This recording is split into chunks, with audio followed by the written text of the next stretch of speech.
नमस्कार दोस्तों, मुद्दे की बात में आपका स्वागत है। आज समाजवादी पार्टी के राष्ट्रीय अध्यक्ष अखिलेश यादव का जन्मदिन है। कुछ लोग ये सोच रहे होंगे कि भाई 1 जुलाई को भी अखिलेश यादव का जन्मदिन मनाया गया था, बाकायदा उस पर रिपोर्ट्स हुई थी। तो अखिलेश यादव के दरअसल 2 जन्मदिन मनाए जाते हैं। अखिलेश यादव का 1 जुलाई वाला जो जन्मदिन है वो उनका सर्टिफिकेट वाला जन्मदिन है, और 23 अक्टूबर को जो समाजवादी पार्टी के लोग भी कहते हैं कि वो अखिलेश यादव का असली जन्मदिन जो है वो आज ही है। अखिलेश यादव का जन्मदिन आज भी समाजवादी पार्टी के कार्यकर्ता जो हैं वो बड़ी धूमधाम से मना रहे हैं। बाकायदा होर्डिंग पोस्टिंग लगाए हुए हैं, डबल इंजन वर्सेस प्रबल इंजन, और बीजेपी सरकार के ऊपर तंज कसते हुए और आरोप लगाते हुए तमाम चीज़ें हो रही हैं। लेकिन अगर अखिलेश यादव का जन्मदिन है तो साथ में ये बात करना हमें लगा कि ज़रूरी हो जाता है कि अब 2027 के विधानसभा चुनाव से 18-19 महीने पहले अखिलेश यादव कहाँ खड़े हैं, यानी लोकसभा चुनाव के अपने शानदार प्रदर्शन और 2022 के विधानसभा चुनाव के अपने एक बढ़िया प्रदर्शन के जो उन्होंने पिछले 5 साल बिताए हैं, वो अब असली लड़ाई का जो उनका वक्त आ रहा है वो उन्हें कहाँ लेकर आ चुकी है। क्या चुनौतियां हैं, क्या प्लस हैं, क्या माइनस हैं, ये सब समझने की हम कोशिश करेंगे। आप देख रहे हैं हमारे साथ मौजूद हैं वरिष्ठ पत्रकार, राजनीतिक विश्लेषक और लेखक डॉक्टर उत्कर्ष सिन्हा। तो डॉक्टर उत्कर्ष सिन्हा, सवाल यहीं से शुरू करते हैं।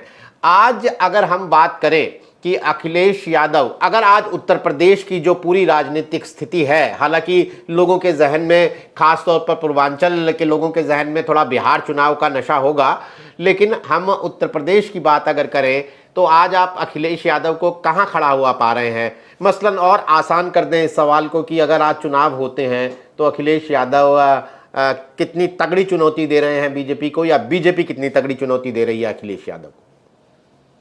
नीरज जी, प्रसंग बहुत बढ़िया छेड़ा है आपने। और मैं इस जन्मदिन के साथ साथ एक चीज और याद दिला दूं कि अब अखिलेश यादव राजनीति में नए नहीं है। तकरीबन 25 साल का तो नहीं, लेकिन यह है कि 2 दशक से ज्यादा का सफर अखिलेश पूरा कर चुके हैं अपने राजनीतिक करियर में। मोटा मोटा 2 दशक हो गया तो, और बहुत परिवर्तन भी हुआ। एक बुनियादी सवाल जो आपने किया कि उत्तर प्रदेश की राजनीति में अखिलेश यादव खड़े कहां हैं, तो जाहिर सी बात है कि अखिलेश यादव ही इस वक्त उत्तर प्रदेश में विपक्ष की धुरी है, और यहां पर कोई कंफ्यूजन किसी को है नहीं। जिस तरह से उन्होंने 22 की विधानसभा और 24 की लोकसभा में जो टक्कर दी, उसने उनको भाजपा के बरक्स इकलौता नेता खड़ा कर दिया है उत्तर प्रदेश में, जहां के इर्द गिर्द ही अपोजिशन की सारी पॉलिटिक्स घूम रही है। अखिलेश यादव जब 2017 में चुनाव हारे थे, और बुरी तरह हारे थे, उसके बाद से और अब तक उनकी राजनीतिक शैली, पार्टी पर उनकी पकड़, सब कुछ में बहुत बदलाव आ गया है। और यही उनको एक सेंटर रोल दे रहा है उत्तर प्रदेश की अपोजिशन के सेंटर में, जो एक पिवटल रोल जिसको कहे, धुरी है। क्योंकि लंबे समय तक उत्तर प्रदेश की राजनीति तिकोनी रही। चौकोनी होनी तो बहुत पहले ही खत्म हो गई थी, कांग्रेस जैसे से कमजोर हुई थी। लेकिन बसपा एक ऐसा दल था जिसने इसको तिकोना बना के रखा था। लेकिन पिछले 2 चुनाव में हमने देखा, 2022 में और 2024 में, बहुजन समाज पार्टी जिस तरह से डिक्लाइन हुई है, जिस तरह से उसका एक तेजी से क्षरण हुआ है उसके वोटर्स का, वोट बैंक का, तो अब इसमें कोई विवाद ही नहीं रह गया। 2 ध्रुवी राजनीति है, एक तरफ भारतीय जनता पार्टी है और दूसरी तरफ समाजवादी पार्टी है। और ये समाजवादी पार्टी, ये मुलायम सिंह यादव की समाजवादी पार्टी नहीं है। देखिए, ये क्योंकि ये भारतीय जनता पार्टी भी अटल बिहारी वाजपेयी की पार्टी, बीजेपी नहीं है। तो दौर बदला है, और इस दौर में नेतृत्व भी अलग है, एक तरफ योगी आदित्यनाथ और दूसरी तरफ अखिलेश यादव, उम्र में भी 1-2 साल का ही फेरबदल। इधर अखिलेश थोड़े बड़े हैं, दूसरी तरफ पूरी की पूरी पीढ़ीगत परिवर्तन हो चुका है उत्तर प्रदेश की राजनीति में। तो अब इस पीढ़ीगत परिवर्तन के भीतर एक तरफ योगी आदित्यनाथ है, जिनकी एक आक्रामक शैली है, एक उनका अंदाज है तीखा बोलने का, कड़े एक्शन लेने का। बुलडोजर एक्शन बहुत फेमस है, इनकाउंटर एक्शन बहुत, पॉलिसी बड़ी फेमस है। दूसरी तरफ अखिलेश यादव है, जिन्होंने पीडीए नाम का एक गुलदस्ता सजाया है, जो दरअसल मैं तो उसको कहता हूं कि वो एक तो बैक टू बेसिक गए हैं, और दूसरी तरफ वो कांशीराम से बहुत इंस्पायर हुए हैं। समाजवादी चिंतकों के साथ साथ वो कांशीराम की पॉलिटिक्स को ब्लेंड करके उन्होंने ये पीडीए का गुलदस्ता सजाया है। तो अब हिंदुत्ववादी राजनीति बनाम पीडीए की राजनीति में साफ है कि 2 ही ध्रुव हैं, और एक ध्रुव के नेता अखिलेश यादव हैं। इनके इर्द गिर्द ही बुना जाएगा जो कुछ भी बुना जाएगा। उससे देखिए, बिहार और यूपी में एक और फर्क है। बिहार में कांग्रेस आरजेडी काफी लंबे समय से गठबंधन में चल रहे हैं। उत्तर प्रदेश में ये गठबंधन एक बार हुआ, टूटा, बहुत बुरी हार के बाद टूटा। दूसरी बार जब गठबंधन हुआ है लोकसभा चुनाव में, तो अभी ये तो कांग्रेस लंबे समय से यहाँ पे सत्ता से बाहर है। बिहार में फिर भी वो कुछ मंत्री होते हैं, उसके वो सत्ता का पार्ट रही कुछ दिन तक, लेकिन उत्तर प्रदेश में कहानी बिल्कुल अलग है। तो ऐसे में अखिलेश यादव ही धुरी हैं। उत्तर प्रदेश में विपक्ष की राजनीति है, इसमें कहीं कोई शक शुबा है नहीं। और यहां तक पहुंचने के लिए अखिलेश यादव ने एक लंबा सफर तय किया है। 2017 से 2025 में हम बात कर रहे हैं, तो 8 साल में लगातार पराजय। 17 की हार, 19 की हार, 22 की हार ही है, वो बढ़ा जरूर ग्राफ लेकिन हार है, लेकिन 24 में जीत। तो ये 8 साल के भीतर उन्होंने पार्टी को बिल्कुल बदला भी है। अगर आप देखिए पार्टी का चेहरा, तो मुलायम सिंह यादव के साथ आपको चेहरे दिखते थे, बेनी प्रसाद वर्मा दिखते थे, बड़े नेताओं में शिवपाल यादव दिखते थे, बीच में गए थे, आजम खान साहब थे, जनेश्वर मिश्र थे। जनेश्वर मिश्र जी तो एक आइडियोलॉग की तरह रहे, लेकिन पॉलिटिकल फ्रंट पे थे। अंबिका चौधरी थे, राम गोविंद चौधरी थे। आज की तारीख में ये चेहरे कहाँ हैं? जो टूट हुई 17 में समाजवादी पार्टी की, उसके बाद एक चीज अखिलेश यादव को समझ में आ गई कि उनके पिताजी के साथ रहने वाले जो लोग हैं, वो उनको उस तरह से कबूल करेंगे कि नहीं करेंगे, इस पे बहुत बड़ा संशय था। ज्यादातर लोग तो आप देखिए चले ही गए थे, इक्का दुक्का को छोड़ के सब शिवपाल जी के साथ ही चले गए थे। कहीं कोई बीएसपी में, अंबिका चौधरी बीएसपी में चले गए थे। तो लेकिन उसके बाद अखिलेश यादव की एक युवा ब्रिगेड हुआ करती थी, जिसको कहा जाता था कि जवानी कुर्बान ब्रिगेड। जवानी कुर्बान ब्रिगेड भी आधी गायब हो गई। आज उनमें से बहुत कम चेहरे हैं जो आपको दिखाई देंगे, बाकी बहुत डोरमेंट हो गए, बहुत साइडलाइन हो गए, क्योंकि सीखा अखिलेश ने। तो और फिर उन्होंने अपने इर्द गिर्द जो लोग, उन्होंने पार्टी में जो भी सीनियर लीडर रह गए थे उस वक्त, माता प्रसाद पांडे जी हो, राम गोविंद चौधरी हो, उनके सम्मान में कोई कमी नहीं आई, लेकिन फैसलों में इन्फ्लुएंस नहीं हुए। तो अखिलेश ने पार्टी को अपने तरीके से गढ़ना शुरू किया। देखिए आज की तारीख में जो नई पौध आपको दिखाई देगी युवाओं की, उसमें आप देखिए महिलाएं कितनी मुखर हैं। चाहे प्रिया सरोज को देख लीजिए संसद में, और या राय सोनकर को देख लीजिए विधानसभा में। एक यंग लॉट, बैलेंस, और दूसरा उन्होंने जो वो ठप्पा हटाया और कामयाबी से हटाया, जिसमें ये कहा जाता था कि समाजवादी पार्टी गुंडों की पार्टी है, समाजवादी पार्टी एमवाई की पार्टी है। ये दोनों लेबल जो है आज की तारीख में अब लगाने को तो लगा सकते हैं, क्योंकि वो इतिहास है, वो छोड़ता तो है नहीं आपको, लेकिन अगर आप एनालाइज करके देखेंगे तो आपको ये दोनों चीजें नहीं दिखाई देंगी। अपराधियों के खिलाफ जिस तरह से स्टैंड ले रहे थे, भाई आप याद करिए ना, डीपी यादव का मामला हो समाजवादी पार्टी जाने का, या राजा भैया के खिलाफ जो स्टैंड लिया, बिल्कुल, तो एक मैसेज तो तब भी था और वो अब रिफाइन हुआ। दूसरा, एमवाई से निकल के वो पीडीए पे चले गए और यहां तक चले गए कि एम और वाई को टिकट्स भी कम दे दिए। एक मिनट उत्कर्ष, बात की बड़ी दिलचस्प तस्वीर एक मेरे सामने है, मैं उसका जिक्र जरूर करना चाहूंगा। दरअसल जन्मदिन के उपलक्ष्य में जो होर्डिंग पोस्टर लगे अखिलेश यादव के, तो एक तस्वीर मैं देख रहा हूं जिस पे लिखा हुआ है प्रबल इंजन की सरकार। तो ये डबल इंजन वर्सेस प्रबल इंजन करके उन्होंने बीजेपी को घेरा है, समाजवादी पार्टी के कार्यकर्ताओं ने, कि डबल इंजन क्या करेगा, एक इंजन जो है वो प्रबल इंजन और मजबूत सरकार देगा। अखिलेश यादव को इंजन पे बिठाया हुआ है, लेकिन उस इंजन पे जो एक होर्डिंग लगा, उस इंजन पे जो एक बोर्ड लगा हुआ है पीडीए, तो पी से प्रगतिशील, डी से दूरदर्शी और ए से अमन पसंद। तो ये पीडीए, मुझे लगता है कि अखिलेश यादव ने जब पीडीए की शुरुआत की थी तो उन्हें खुद नहीं मालूम होगा ये जो पिछड़ा, दलित और अल्पसंख्यक का वो एक एब्रीवेशन दे रहे हैं, इसके इतने अर्थ निकल जाएंगे। कभी ए से अगड़ा हो जाएगा, कभी ए से आधी आबादी हो जाएगा, कभी पी से पंडित हो जाएगा, और आज हम देख रहे हैं पी से प्रगतिशील, डी से दूरदर्शी और ए से अमन पसंद।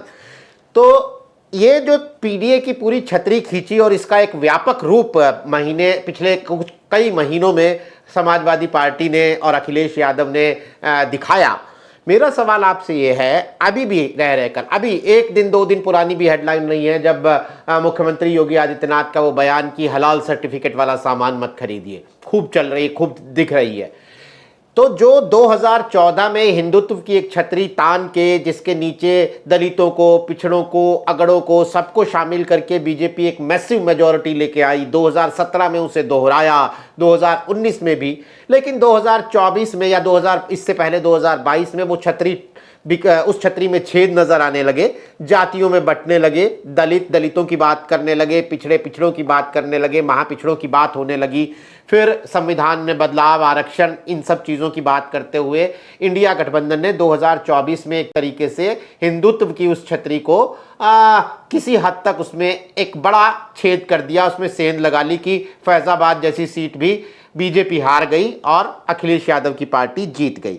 मेरा आपसे ये कहना है कि जब हम ताज़े मामले देखते हैं, कभी संभल देखते हैं, कभी हलाल सर्टिफिकेट का सामान मत खरीदिए, ये सब देखते हैं, क्या आपको नहीं लगता कि ये एक परिस्थिति तो बनती है कि भले ही पीडीए का कितना भी नारा अखिलेश यादव ने बुलंद किया हो पिछले कुछ महीनों में, लेकिन 2027 में अभी कुछ वक्त है और बीजेपी अगर अपनी हिंदुत्व की इस छतरी को तानने में कामयाब हो गई तो फिर उसके नीचे सब आ जाएंगे, उसके नीचे पिछड़े भी आ जाएंगे, दलित भी आ जाएंगे।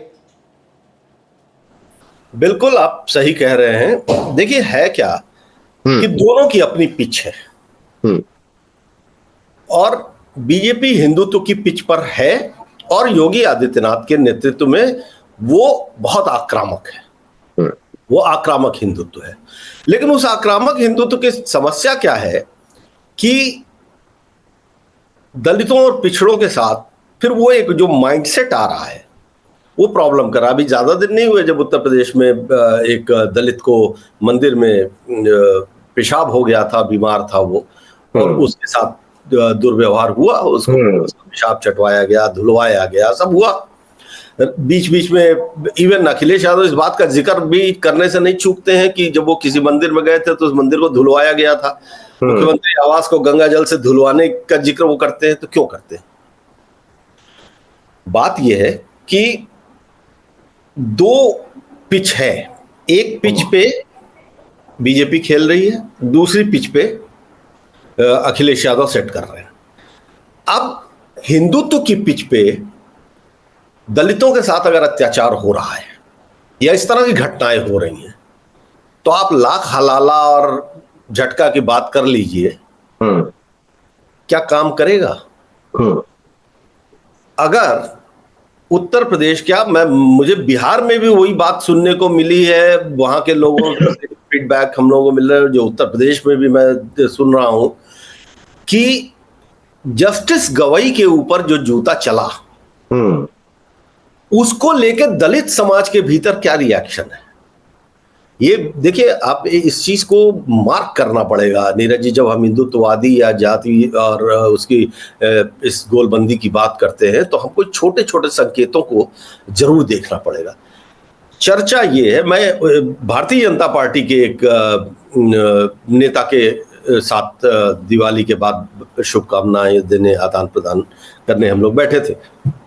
उन्होंने इस बात का जिक्र किया कि भाई साहब हमारे यहाँ दलित जो है बिगड़ा हुआ है। वो कह रहा है कि जब हमारे चीफ जस्टिस को, हमारे समाज के चीफ जस्टिस को जूता मार दिया और उसकी गिरफ्तारी नहीं हो रही है, वो एक दूसरे सज्जन हैं वो लगातार गालियां दे रहे हैं, उनके ऊपर कार्यवाही नहीं हो रही है बाबा साहब को, तो हम लोग तो हाशिए पर पड़े हुए हैं, हमारी क्या औकात है।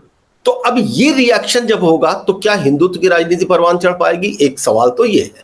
लेकिन आपके सवाल पे आते हैं। देखिए, अगर राजनीति में और खास तौर पे चुनावी राजनीति आते आते, चुनावी दौर आते आते कौन किसकी पिच पर खेल रहा है, यही महत्वपूर्ण हो जाता है जी। और इस चीज को 2024 में भी अखिलेश यादव बचा ले गए थे। हिंदुत्व के जितने भी नरेटिव या जितनी भी आक्रामकता के साथ बीजेपी कोई या योगी आदित्यनाथ कोई बयान देते थे, कोई रिएक्शन नहीं आता था। तो रिएक्शन नहीं आ रहा। अभी ये हलाला सर्टिफिकेट के ऊपर भी जो बात हुई शीर्ष नेतृत्व, तो क्या आप छोटे ख्याल से शायद ही किसी ने इसके ऊपर कोई रिएक्ट किया हो, रिएक्शन दिया हो। तो जब रिएक्शन नहीं होगा तो फिर वो चेन नहीं बनती है। और दूसरी बात, दूसरी तरफ क्या है कि ऐसी घटनाएं हो जा रही हैं तो उस स्टेटमेंट का आधार ही कमजोर पड़ जा रहा है। सवाल ये है कि आप हलाला माचिस को हलाला सर्टिफाई करने के मसले को लेके अगर आप बोलेंगे, किसका इंटरेस्ट है? जो हार्डकोर हिंदू माइंडसेट वाले लोग हैं, उनके अलावा किसी दूसरे के भीतर वाइब्रेशन होना नहीं है, मतलब ही नहीं है। और नहीं तो मुश्किल ये है कि आपको ये बताना है कि हम मुसलमानों के इस तरह के जो भी चीज है हम सबको हिट करेंगे। कमल में भी हिट किया, मुख्तार अंसारी को भी हिट किया, आजम खान को हिट किया, सब आइकॉन है ना। सब एक मतलब आइकॉनिक चीजें थी जिसको हिट करके मैसेज बन रहा था कि मुसलमानों का दिमाग अगर कोई ठीक कर सकता है तो वो मैं हूं। लेकिन जमीन जो है वो अब उस चीज को ले नहीं रही है, ओन नहीं। के तौर पे आप कह रहे हैं कि अगर आज की परिस्थितियों का आकलन किया जाए तो यूपी का 2027 का चुनाव हिंदू मुस्लिम पर नहीं, जातियों की राजनीति पर ही होगा। ये भारतीय जनता पार्टी भी इस बात को समझ चुकी है। आप देखिए, बीजेपी में बिहार के चुनाव के बाद उत्तर प्रदेश बीजेपी में एक ओवरहॉलिंग होनी है। ओवरहॉलिंग ड्यू है, मतलब कोई ऐसा मैं नहीं कह रहा हूं कि कोई अचानक से बड़ा परिवर्तन होगा। भाई संगठन में नया अध्यक्ष आना ही है, कितना टलेगा। और जैसे ही अध्यक्ष आएगा वैसे ही आप संगठन के संरचना में भी फर्क देखेंगे, बदलता तो है ही। उत्तर प्रदेश के मंत्रिमंडल में मच एवेटेड है कि कुछ लोगों को संगठन में भेजना है, कुछ नए चेहरों को लाना है। ये होता ही है, ये होना है, क्योंकि अब तो एक डेढ़ साल ही बचा है, अब नहीं तो कब। जो आज तक तमाम निगमों के अध्यक्षों की नियुक्ति नहीं हो पाई है, तो क्या पूरे इस 5 साल नहीं ही होगी? ऐसा नहीं होगा, क्योंकि चुनाव के पहले अगर आप निगमों के अध्यक्ष लगा देते तो वो दौड़ते धूपते फिर उनको एक अलग सहूलियत मिल जाती है। इसमें भी सोशल इंजीनियरिंग किए बिना काम नहीं चलना है, ये भारतीय जनता पार्टी को समझ में आ गया है। तो अब किस हद तक, क्योंकि उसको मालूम है कि जो खास तौर पे देखिए जो मायावती की रैली हुई थी, जिसको लेकर बड़ी चर्चा ये भी हो गई कि वो स्पॉन्सर्ड रैली थी, जिसमें सत्ता ने फैसिलिटेट किया था बसों को उपलब्ध कराने में या बाकी व्यवस्थाओं में, और वहां से जब उन्होंने मुख्यमंत्री की तारीफ कर दी बहन जी ने, तो उसके बाद उस रैली का फ्यूज उड़ गया। अब वो क्यों थी? वो इसलिए थी ना कि अपना रेलिवेंस बनाना था, एक ट्रायंगल फिर से क्रिएट करना था। अब वो ट्रायंगल तो क्रिएट हुआ नहीं उतनी एक्सरसाइज के बाद भी, हमें तो नहीं कोई मर्मरिंग दिखाई दे रही है। हालांकि ये है कि अब आकाश आनंद दौरा करेंगे, ये करेंगे तो ठीक है, उसके बाद वो क्या स्टैंड लेते हैं, कितना एग्रेसिव होते हैं, बहुत उनका वोट बैंक वापस कितना आता है। लेकिन अगर जस्टिस गवई जैसे इशू पे या बाराबंकी जैसे इशू पे या रायबरेली जैसे इशू पे आकाश आनंद या मायावती नहीं बोल रही हैं, तो समाज कैसे जुड़ेगा? और समाज अगर नहीं जुड़ेगा तो आप करते रहिए, भ्रमण करते रहिए। देखिए राहुल गांधी ने क्या किया था, राहुल गांधी का एक जो मेक ओवर मानते हैं हम लोग की, जब भारत जोड़ो यात्रा लेके निकले वो, तो उन्होंने क्या किया? उन्होंने इस्टेब्लिश किया कि जो सरकार है वो नफरत फैला रही है और हम मोहब्बत की दुकान खोलने जा रहे हैं। तो उन्होंने 180 डिग्री के ऊपर पोजीशनिंग कर दी। अब वहां से वो फिर बननी शुरू हुई, नोटिस होनी शुरू हुई, एक जमात जुटनी शुरू हुई। उत्तर प्रदेश में भी यही हुआ, उत्तर प्रदेश में भी यही हुआ है। बस नफरत और मोहब्बत की जगह हिंदुत्व और पीडीए आ गया है। अब पीडीए के एब्रिविएशंस तो बड़े इनोवेटिव दिमाग है भाई। देखिए मैं तो इस बात को मानूंगा कि एक ही शब्द के कितने मायने निकाल ले रहे हैं और समय समय पर उसका इस्तेमाल कर ले रहे हैं, तो वो तो है ही।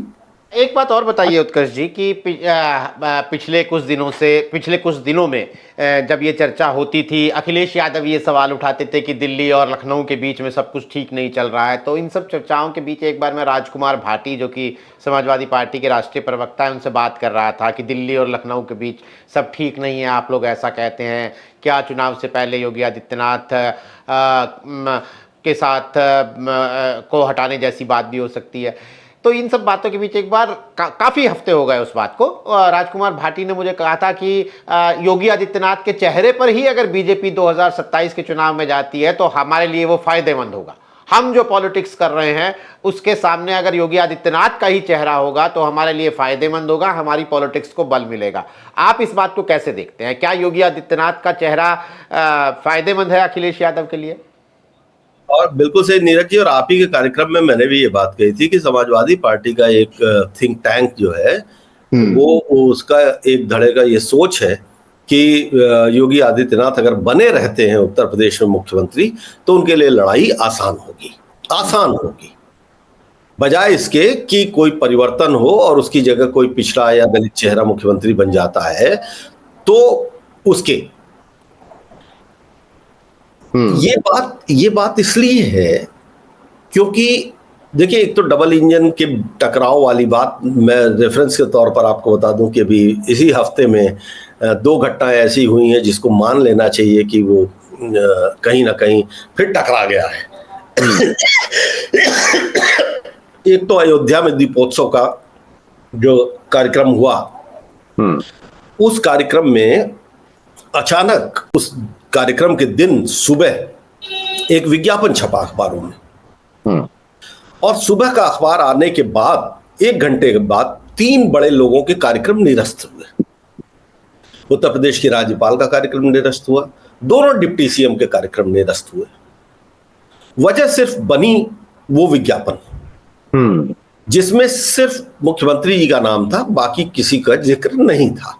तो अब इसको अगर देखें तो केशव प्रसाद मौर्य या ब्रिजेश पाठक, आप गवर्नर साहब को अभी छोड़ दीजिए, उनको किनारे, ये दोनों लोग तो ये तस्वीरें आम हैं कि ये दिल्ली से इनकी निकटता है और मुख्यमंत्री से इनकी दूरी है।